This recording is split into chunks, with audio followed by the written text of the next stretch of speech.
एक बार सभी बड़े भाव से बोलेंगे जय श्री राधे, जय श्री राधे। आइए, चित्सार सिंधु सर्वस्व भगवान श्री राधे गोविंद की चरण कमलों का ध्यान करते हुए सभी श्रीमद् भागवत गंगा में प्रवेश करें। पधारे हुए सभी हरिभक्तों वैष्णव जनों के चरणों में व्यासपीठ की ओर से आप सभी को मेरा प्रणाम। पंचम दिवस की आज के इस पावन चरित्र पावन कथा में आप हम सभी प्रवेश करते हुए भगवान की लीला, उनके ब्रज में ब्रज के लोगों को, समस्त अपने प्रेमी जनों को आनंद देने के लिए जो भगवान ने लीलाएं करी हैं, जो उत्सव किए हैं, आज हम उन सभी का यहाँ पर आनंद प्राप्त करने जा रहे हैं। कल हम सभी ने भगवान के प्रागट्य का उत्सव मनाया, हृदय में आनंद भर के हर्ष उल्लास के साथ भगवान के आगमन का उत्सव हम सभी ने मनाया। भगवान के आगमन में किसके हृदय में कितना आनंद है, कितना उत्साह है, उसी से भगवान को ये स्मरण में आता है कि कौन हमसे कितना प्रेम करता है, कौन हमसे कितना लगाव रखता है। उसी उत्सव का हम सब ने कल यहाँ पर आनंद प्राप्त किया। भैया आप सब ने ना ये टहलना बंद कर दो कथा में। अब ये लाइट हो गई, अब जैसी हो गई धरे रहने दो इसको, बैठ जाओ जो जहाँ जिसको जगह मिल जाए, और खासकर कैमरा वाले, व्यवस्था वाले सब बैठ जाओ। कथा आरंभ के बाद मूर्ति बन जाया करो, जब जरूरत है तभी आगे से आया जाया करो। तो कल हम सब ने उत्सव मनाया, आनंद लिया उसका। देखो, किसी शास्त्र को पढ़ लो, किसी महापुरुष की वाणी को पढ़ लो, कोई कहता है कि भगवान आते हैं और भगवान आए और चले गए। पर जब हम किसी महापुरुष की वाणी में सुनते हैं तो वो महापुरुष ये नहीं कहता कि भगवान की लीला हुई थी या प्रभु आए थे,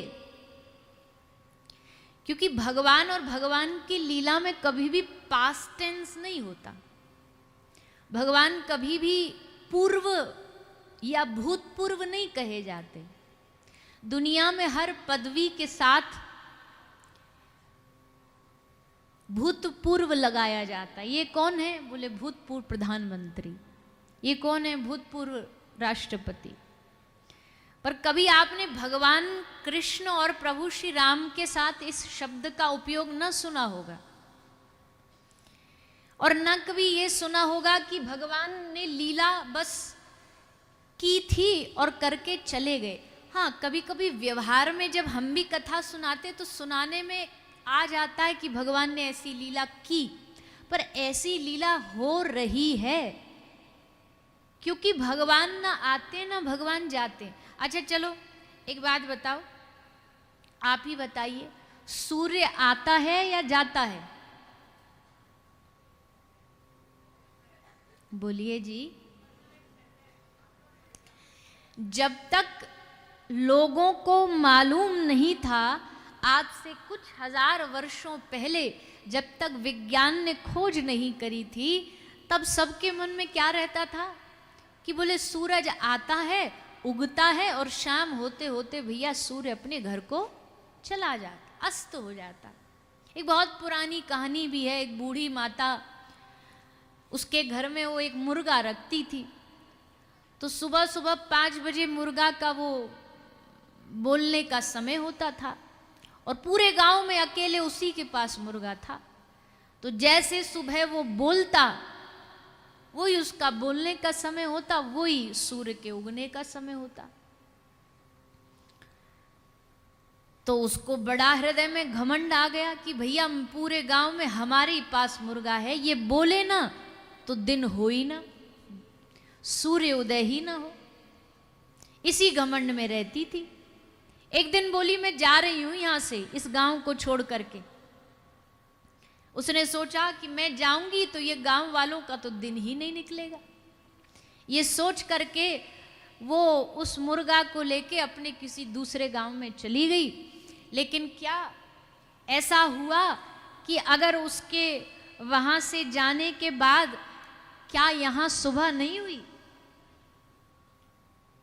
वहां उसने जाके उस गांव में अपने मुर्गे को रखा। वहां जाकर के जैसे वो सुबह बोला तो वहां सुबह हुई। उसने सोचा पिछले वाले तो मर ही गए होंगे, वहां तो उजाला हुआ ही नहीं होगा। पर भैया बाद में जब उससे पता लगा, पूछने गांव में हालचाल आई, बोले रोज जैसे उगता वैसे ही उग रहा। तब पता लगा कि सूर्य न आता है न जाता है, सूर्य एक स्थान पर बस स्थिर है। पृथ्वी घूम रही है गोल गोल उसके चारों ओर, और उसके कारण से सूर्योदय सूर्यास्त हो जाता है। वैसे प्रभु आए और चले गए, ये कहानी कुछ जचती नहीं है, जमती नहीं है। कहानी तब जमती है जब भगवान यहाँ थे, भगवान यहाँ हैं, और भगवान सदा सर्वदा यहीं विराजमान होके लीला करेंगे। धरती जब तक है भगवान की लीला कभी खत्म नहीं होने वाली। वृंदावन की लीलाएं कभी खत्म नहीं होने वाली। आप क्या सोचते हैं कि श्रीधाम वृंदावन में क्या ठाकुर जी के आगमन पर ही लीला हुई थी? क्या वर्तमान में भगवान लीला नहीं करते? वहां वर्तमान में भी रोज भगे डोलते हैं, कभी इसके घर कभी उसके घर। आज इसका माखन पा लिया, आज इस साधु को दर्शन दे आए, आज गोप बन के यहां चले गए, गोपी बन के श्री किशोरी जी कई बाबा को दर्शन दे आई। अर्थात ठाकुर जी की नित्य लीला आज भी विशेष रूप में ब्रज भूमि में चल रही है। यानी प्रभु सत्य हैं, शाश्वत हैं, सदा सर्वदा उनकी लीला चल रही थी, चल रही है और हमेशा चलती रहे। हाँ, कभी कभी लीला को प्रकट करते हैं, होती तो सदा है, पर कभी कभी ठाकुर जी उन लीलाओं को प्रकट करते हैं और अधिक समय अप्रगट रखते हैं। जहां तक प्रभु के अवतार की बात है तो भगवान किन के लिए अवतार लेते हैं? बोले ठाकुर जी हम जीवों के लिए अवतार लेते हैं। यद्यपि हम सब जीव भगवान के ही अंश से प्रकट हुए हैं, हम सब भगवान के अंश ही हैं। भगवान ईश्वर और जीव अलग नहीं है, दोनों में कोई विलगता नहीं है। अच्छा, एक आदमी की सोने की अंगूठी खोई तो एक संत के पास गया। उसने पूछा कि आपको तो पता होगा कि हमारी सोने की जो अंगूठी है उसके बारे में आपको तो ज्ञान होगा कि वो कहाँ है, आपको तो ब्रह्म ज्ञान है। तो महात्मा जी बोले हाँ हमें पता है सोने की अंगूठी कहाँ है। बोले महाराज जी बता दो, हम पे बड़ी कृपा होगी। बोले पक्का बता दूं? बोले हाँ पक्का बता दो। बोले बताओ महाराज जी हमारी सोने की अंगूठी कहाँ है? महाराज जी हंस के बोले सोने में है। सोने की अंगूठी कहाँ है? सोने में है, क्योंकि यही ब्रह्म ज्ञान है। तेरा जो तू ज्ञान जानना चाह रहा है कि दुकान में है, मकान में, वो तो झूठा ज्ञान है। परम ज्ञान क्या है? परम सत्य क्या है? कि वो जहां भी है अंगूठी पर है, सोने में। इस बात से कोई नकार नहीं सकता। वैसे ही हम जो जीव हैं वो अंगूठी चाहे उसका आप आकार भी बदल दो, उस अंगूठी को बदल को आप चाहो कि इसको हम कानों का कोई आभूषण बना ले, तब भी वो रहेगी सोने में ही। आभूषण की आकृति बदल सकती है पर उसकी वास्तविकता ये नहीं बदलेगी कि वो स्वर्ण है, वो सोना है। ऐसे ही हमारी आकृतियां बदल सकती हैं, पर ये सत्य नहीं बदल सकता कि हम चाहे जो भी बने, जैसे भी बने, जिस नाम रूप के बने, पर जैसे अंगूठी सोने में है वैसे ये जीव भी परमात्मा में ही मिला हुआ है, अलग नहीं है उनसे। हाँ, फर्क कितना है कहने में। अब कोई आदमी ये कह दे भैया जीव भगवान से ही तो बना है तो इसलिए मैं ही भगवान हूं, नहीं, ऐसा नहीं बोल सकते। जैसे आप सबके घर में पावर आती है, बिजली आती है कि नहीं सबके घर में? तो आप सब ये कहेंगे हमारे घर में बिजली आती है, पर हमारा घर बिजली घर है ये नहीं बोल सकते आप। बिजली घर से सप्लाई हो रहा है, करंट आ रहा है और वहां आपके घर में बिजली आ रही है। वैसे ही हम सब भगवान के अंशी हैं, पर वास्तविकता जो सार है, समुद्र है, शक्तिमान पावर हाउस है, वो प्रभु है। उनसे निकला ये जीव उनका अंशी है, उनका अंशज है। और अगर भगवान से निकला ये जीव उनका अंशी है। अच्छा, अब आप एक मिष्ठान का एक टुकड़ा भी तोड़ के अलग खाना शुरू कर दो, रसगुल्ले का एक भाग भी अगर आप तोड़ करके रसगुल्ले से अलग करके खाओ तो भी वो मीठा तो रहेगा ही ना। रसगुल्ले से एक टुकड़ा अलग हुआ तो कड़वा थोड़ी ना हो जाएगा। हम जीव भी भगवान के अंश से अलग हुए और भगवान का स्वरूप क्या है? आनंद स्वरूप। तो जब आनंद स्वरूप जीव भगवान से विलग हुआ तो भी इसका स्वरूप भगवान ने आनंद ही बताया है। भगवान ने मानव का जो स्वभाव, जो स्वरूप है, वो आनंद ही बताया। तो बोले फिर जीवन में दुख क्यों आते हैं? बोले दुख तो हमारी अपनी बुद्धि से आते हैं, दुख तो हम जानबूझ करके खींच करके ले करके आते। जो वास्तविकता में कुछ प्रारब्ध के दुख हैं वो तो समझ आते हैं, पर दुनिया में 80% 90% दुख तो आदमी अपने मन से बनाता। मन से इसलिए बनाता क्योंकि वही स्थिति एक समझदार व्यक्ति के जीवन में आए तो वो स्थिति को भगवान की कृपा सोच करके मुस्कुराएगा, और वही स्थिति किसी साधारण व्यक्ति के जीवन में आए तो उसको दुख दुख लेकर के दिन भर परेशान रहेगा। इसका अर्थ है कि स्थिति से सुख दुख नहीं है, व्यक्ति के विचारधारा से, उसके स्वभाव से सुख दुख है। ऐसे संसार में बहुत सारे लोग हैं जिनको भगवान ने इतना सुख दिया है, इतना बढ़िया जीवन दिया है, लेकिन उनका स्वभाव बन गया है वो बस बैठे बैठे कहीं ना कहीं से खींच करके अपनी ओर दुख लेकर के आते हैं, अपने स्वभाव से दुख खींच करके लेकर के आते हैं। वो स्वाभाविक दुखी है, और भैया उसको तो दुनिया का कोई मशीन, कोई डॉक्टर, कोई वैद्य, कोई संत ठीक नहीं कर सकता। इसलिए हमें चुनाव करना होगा, हमें स्वयं समझना होगा कि अगर हम आनंद स्वरूप भगवान के अंशी हैं तो भगवान ने हमें भी आनंद में रहने के लिए ही बनाया है, आनंद में जीने के लिए ही बनाया है। इसलिए जब लाला को जन्म भयो तो सबने लाला के उत्सव में गायो। कहा गायो? अरे बोलो ना। आप बुलवाने भी ऐसे पढ़ते हो आप लोग जैसे जबरदस्ती कथा में लाए गए हो। नंद घर आनंद भयो। इतना माल खाने पे भी आवाज न निकले तो भैया अब आप बुरा नहीं माने, आप कहोगे हमारे माल के पीछे पड़े हैं ये तो कई बार तो बोल चुके कथा में, पर अच्छा है। नंद के आनंद भयो, जय कन्हैया लाल की। आनंद स्वरूप भगवान, उनका जीव अंशी है। इसका मतलब ठाकुर जी चाहते हैं हम भी आनंद स्वरूप ही बने, आनंद स्वरूप बने।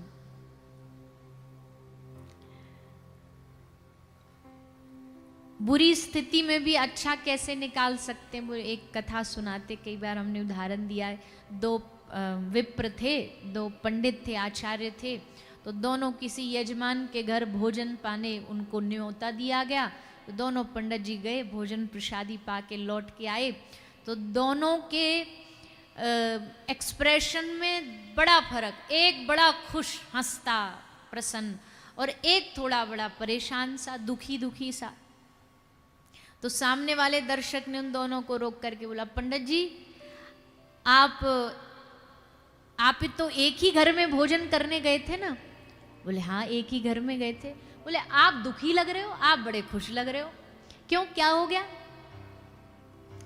कुछ आपके दोनों के सम्मान में कुछ अंतर कर दिया क्या यजमान जी ने? बोले नहीं, एक जैसा सम्मान किया। इनको भी माला पहनाई, हमको भी माला पहनाई। इनको पटका पहनाया, हमें पटका पहना। इनको भी चंदन लगाया, हमको भी चंदन लगाया। अच्छा, हो सकता है चलो सम्मान में कुछ अंतर नहीं किया, तो खाने पिलाने में कुछ अंतर कर दिया होगा। इनकी थाली में डबल कुछ मीठा मिष्ठान रसगुल्ला धर दिया होगा, आपके में कम रख दिया होगा। बोला ना, बराबर खिलाया दोनों को। अच्छा, तो अब समझ रहे। अच्छा, दक्षिणा में अंतर कर दिया होगा, इनको ज्यादा मिल रही होगी और जो दुखी उनको कम मिली होगी। बोले ना, लिफाफा भी बराबर है, इनको भी 1000 रुपया मिले, हमको भी 1000 रुपया मिले। बोले फिर आप दुखी क्यों? तो दुखी वाले से पूछा, भैया आप दुखी क्यों? दुखी वाला बोला, हमने पता नहीं, हम तो इतना सब सोच के गए थे, बड़ा सेठ है, नामी सेठ है, बड़ा धनवान सेठ है, कम से कम हमको 5100 रुपये का लिफाफा तो देगा ही देगा, ये सोच करके गए थे हम। 1100 रुपया मिले तो दुखी हो गए। दूसरे वाले से पूछा, भैया तू इतना क्यों खुश है? बोले हमको पता था सेठ बहुत बड़ा है, पर है एक नंबर का कंजूस, हमको इससे 500 रुपया की भी आशा नहीं थी, 1100 मिल गए, हम तो बड़े खुश हो गए।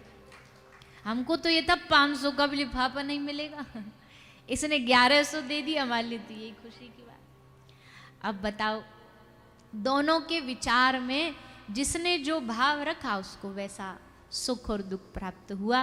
तो भैया कहने का मतलब है कि श्री ठाकुर जी आनंद स्वरूप है, प्रेम स्वरूप है।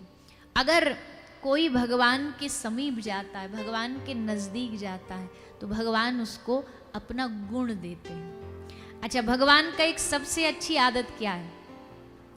जो उनको भजता है ना, उनको भगवान अपना गुण दे देते हैं, थोड़ा थोड़ा अपना स्वरूप भी दे देते हैं। हमने कईयों को ब्रज में देखा है, श्री जी को कोई भजता है तो कोई गोपी, कोई सखी, तो उनके स्वरूप में भी कुछ उनकी श्री जी की या उनके सखियों की झलक आने लगती है। कोई ठाकुर जी को भजता है तो ठाकुर जी के जैसे संस्कार, गुण, आचार, व्यवहार सब आने लगते। इष्ट का जो उपासना की जाती है ना, उस उपासना के कारण उपासक में इष्ट का स्वरूप दिखने लगता है, इष्ट के गुण दिखने लगते हैं। राम जी का उपासक बड़ा धीर गंभीर मिलेगा, कन्हैया का उपासक उछलता कूदता मिलेगा, भगवान महादेव का उपासक बड़ा तपस्वी ध्यानी उस गुण के साथ मिलेगा। देवी दुर्गा के जो उपासक होते हैं वो ने जरा भीतर से चाहे कुछ भी हो पर थोड़े ने आक्रामक से दिखते हैं कि अभी कोई गलत करे तो फरसा निकाल के अभी मार डालें। जो उपासक जिसकी उपासना करता ना, जिस आराध्य की, उसका स्वरूप उसमें आने लगता, उनका स्वरूप आने लगता। और ये तो संसार में भी तो व्यवहार में देखा जाता है। कोई पुत्र पैदा होता, बोला अरे एकदम अपने पिताजी पे गया है, एकदम अपने दादाजी पे गया है, लक्षण भी बिल्कुल उनके जैसे ही हैं। पति पत्नी एक दूसरे के व्यवहार करते करते, पता नहीं पर साइंस कहती है, विज्ञान कहती है कि कुछ वर्षों बाद उनकी शक्ल भी आपस में मैच करने लग जाती है। अब पता नहीं वो उसने कहाँ जन्म लिया, उसने कहाँ जन्म लिया, पर और हमने देखा भी है, कई बार ऐसा देखा, देखने में बिल्कुल एकदम जुड़वा भाई बहन जैसे लगते हैं।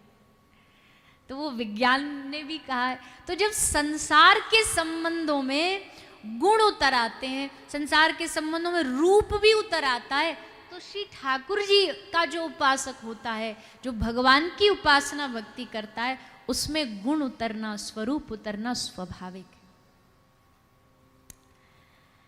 तो भगवान का गुण क्या है? भगवान का गुण आनंद स्वरूप है, सत्य स्वरूप है। वो गुण उनको भजने वाले भक्त में भी आने लग जाते हैं। तो भैया हम तो यही कहेंगे, ठाकुर जी हम सब पे कृपा करें कि हमारा जीवन आनंद में बने। कभी भी संतों से जाके हम कहते ये ना मांगो प्रभु सुखी हो जाएं, नहीं नहीं नहीं, प्रभु आशीर्वाद दो कि हमारे जीवन का आनंद बना रहे, आनंदित रहें, हम आनंद में डूबे रहें। तो ऐसे नंद के आनंद भयो, जय कन्हैया लाल की। ब्रज में लाल जी सुंदर स्वरूप धारण करके प्रकट भये।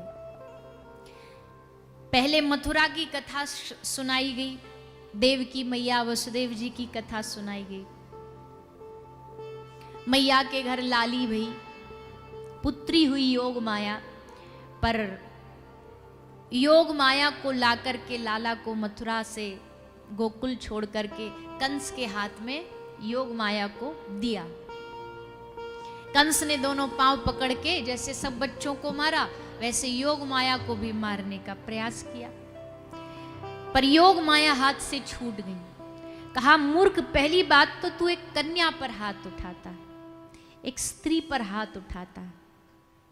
या शास्त्रों ने, वेदों ने, शास्त्रों ने 7 मर्यादाएं बताई हैं, और उन 7 मर्यादाओं में है तो 7 अलग अलग, पर उसमें से एक मर्यादा है, कभी स्त्री पर हाथ नहीं उठाना चाहिए। कभी कोई भी महिला हो, कोई भी कन्या हो, उस पर हाथ नहीं उठाना चाहिए। और केवल हम मारने की बात नहीं कर रहे, कई हिंसा केवल मारने की नहीं होती है, हिंसा कई बार शब्दों की भी होती है, हिंसा कई बार वाणी की भी होती है। उस सब से बचना चाहिए। हमारे शास्त्रों का कहना है, उपनिषदों का कहना है, ये भारत सनातन देश यत्र नार्यस्तु पूज्यन्ते रमन्ते तत्र देवता, जहां जहां नारियों का, कन्याओं का सम्मान होता, देवता वहां निवास करते हैं, वहां शुभ तत्व निवास करता है। इसलिए, और किसी भी घर में कन्या का पैदा होना, पुत्री का पैदा होना, ये उस घर का सौभाग्य है, ये उस घर का शुभ है। पर पता नहीं, वैसे तो हम सब लोग अपने आप को बड़ा सनातन धर्मी मानते हैं, खूब भगवान के आराधक मानते हैं, लेकिन ये बात हमारे अभी भी भारतीयों के मन में नहीं भरती कि चलो हमारे घर में पुत्रियां हैं तो सब शुभ है, सब बढ़िया। मतलब सबकी नहीं कह रहे हम, पर बहुत अधिकतर ऐसा समाज के कुछ लोग हैं कि जिनको जब तक छोरा ना हो जाए घर में, तब तक भैया वंश नहीं आगे बढ़ेगा, तब तक हमारा तो अरे हो जाए तो बढ़िया। पर अगर ठाकुर जी ने कोई हमें पुत्री से नवाजा है, कोई बेटी कन्याओं से नवाजा है, तो उसका भी खूब आदर करो, खूब आनंदित रहो, खूब खुश रहो उस बात में। इसमें कोई भी संकोच, इसमें कोई भी मन में चिंता का कोई विषय नहीं है, कोई विषय नहीं।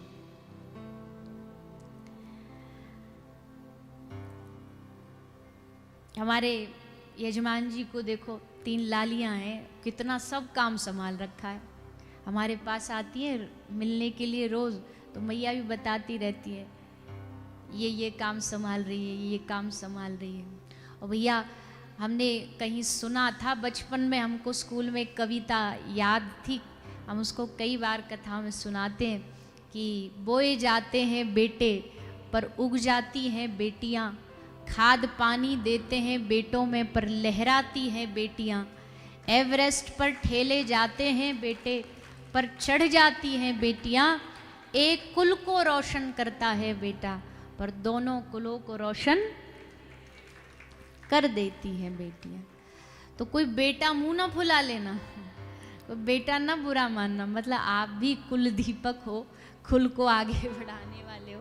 पर भैया ये समाज को और भारतीय समाज को थोड़ा समझने की आवश्यकता है। कोई भेद नहीं है, कोई अंतर नहीं है, कोई भेद नहीं है। देवकी मैया ने कंस को समझाया, तुमने हमारे पुत्रों को मारा, 6 बालकों का वध कर दिया तुमने, पर हे भैया ये तो कन्या है, इस पे तो थोड़ी दया करो, इसको तो बख्श दो, ये बेचारी कन्या तुम्हारा क्या बिगाड़ेगी। कंस बोला ये कन्या वन्या नहीं है, तुमको नहीं पता, ये नारायण बड़ा चतुर चालाक है। तुमने नहीं सुनी कहानी, अमृत मंथन पर ये मोहिनी बन करके आ गया था, किसी को थोड़ी ना पता चला कि नारी है कि नर है, कब ये नर नारी बन के आ जाए कोई भरोसा है। हमको तो पक्का कंफर्म है। आकाशवाणी ने बोला 8वां काल है, 8वां आएगा काल बनेगा। अब बच्चों नारी हो चाहे नर हो चाहे पुरुष हो चाहे स्त्री हो, इससे क्या फर्क पड़ता है। रूप बदलने में तो वैसे भी चतुर है, महान है। रोज रूप बदलवा लो, रोज नया नया स्वरूप धारण करा लो। ठाकुर जी को स्वरूप बदलने में बड़ा आनंद आता है। हमारे ब्रज की जो सेवा की परंपरा है ना, उसमें भी ठाकुर जी रोज रूप बदलते हैं। कभी मनिहारी बन गए, कभी स्वर्ण बेचने वाली बन गए, कभी दूध बेचने वाली बन के बरसाना चले गए। और ब्रज में एक परंपरा, एक लीला तो बहुत ही ज़्यादा चलती है। क्या? सखियां रस को बढ़ाने के लिए कभी श्यामाजू को लालजू बना देती हैं और लालजू को श्री किशोरी जी बना देती हैं। काले बन गए श्यामाजू और गौरांगी श्री किशोरी जी बन गई श्याम सुंदर। एक ठाकुर जी श्री जी बन जाते, श्री जी ठाकुर जी बन जाते, और फिर रस और बढ़ जाता है। फिर रस और बढ़ता है, फिर सखियां ठाकुर जी को सिखाती हैं श्री जी कैसे कैसे करती हैं लीला। अब ठाकुर जी को सीखना पड़ता है। अच्छा एक बात बताओ, जो कथा सुनते रहते वो न बोलिएगा, हाँ, क्योंकि उनको तो पता ही है, ब्रज से जिनको प्रेम है उनको भी पता होगा। वैसे जानते सभी है, पर फिर भी हम आपसे पूछ रहे हैं। गुणों की अगर बात करें तो गुणों की संख्या ठाकुर जी में ज्यादा है या श्री जी में ज्यादा है? कलाएं, गुण मतलब कलाएं। आर्टिस्टिक माइंड ठाकुर जी में ज्यादा है कि श्री जी में ज्यादा है? तो फिर ऐसे डाउट से मैं क्यों बोल रहे हो, जोरदारी से बोलो। श्री जी में सारी कलाएं, मतलब ठाकुर जी का इतने कम नहीं है। नहीं तो हमने कल बोली ना, अगर हमारी बात सुन ली तो मोड़ो फुला लेंगे। वैसे नहीं फुलाएंगे। जब श्री जी की कोई बड़ाई करता ना तो ठाकुर जी डबल प्रसन्न हो जाते हैं। आहा, ब्रज में तो दिन भर यही होता है, इनको गाली दी जाती है और श्री जी का गुणगान गाया जाता है, ठाकुर जी उसी में खुश होते हैं। आहा, देखो अब श्री जी का गुणगान हो रहा है, हमको गालियां पड़ रही हैं, ठाकुर जी को उन गालियों में बड़ा रस आता है।